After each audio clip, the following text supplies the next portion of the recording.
let's talk about dimensions of time and dimensions of space and how that works. When we measure things, we can measure things in just one dimension with length, how many inches long, how many centimeters long, whatever. When we go to a second dimension, that has both length and then it has width.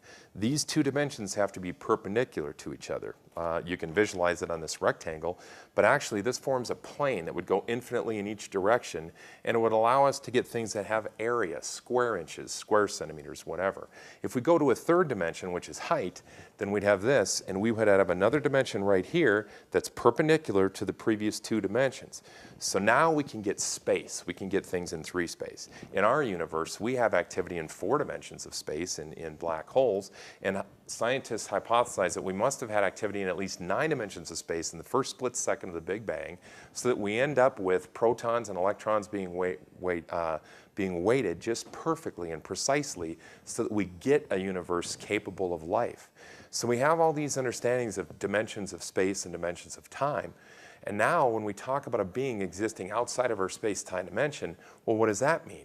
Well, if this being created our universe, it would need to be outside of our space and time dimension to be able to create and be in control. So let's wrap our brains around what that means in terms of a time dimension. Well, here we go. We have a time segment, kind of a timeline. It begins here at the beginning of the universe, the Big Bang, and it continues forward in time. Dinosaurs, Dairy Queen, and us right here in the future. And so what we have is we, as humans and living beings here, we're restricted to this timeline. Now, where would a God exist? He would exist in at least one more dimension of time. That would be length and that would be width. He could be here on this plane, on this surface.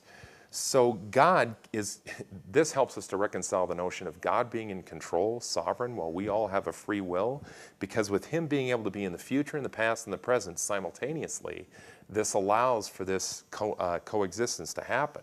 The Bible talks about God being the same yesterday, today, and forever. That suggests that this is how we can visualize, or at least comprehend, this whole idea of time dimensions. When we die, we would not be restricted any longer to this physical timeline. We would leave it and enter into this spiritual realm and this spiritual time dimension. No holding place for us today. When we die, boom, we go to the future where God will pass judgment on everybody, and we've talked about how we pass that judgment on this site.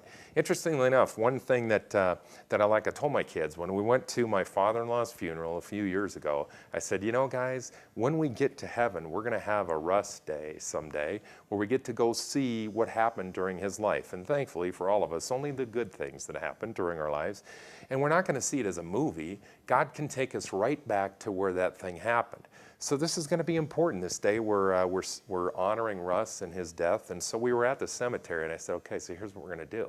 We're going to be back here someday viewing this situation, so I want us to turn and wave to ourselves.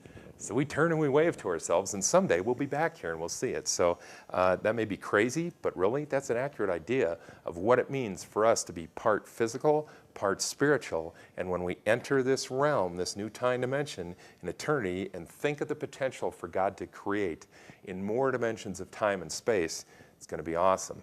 And this is how we reconcile everything. One last idea. How did God describe himself to Moses when Moses asked, who should I tell these people you are? God said amply, and by the way, Jesus did too, he said, tell them that I am. So what does that mean? He is. Who created God? Nobody. He's always existed. He's always existed in this eternal, endless state of time. And so he just is. God says, I am. So a reconciliation of free will and God being sovereign and a basic understanding of what this means to be outside of a space-time dimension helps us to recognize how nature and how religious thought can come together.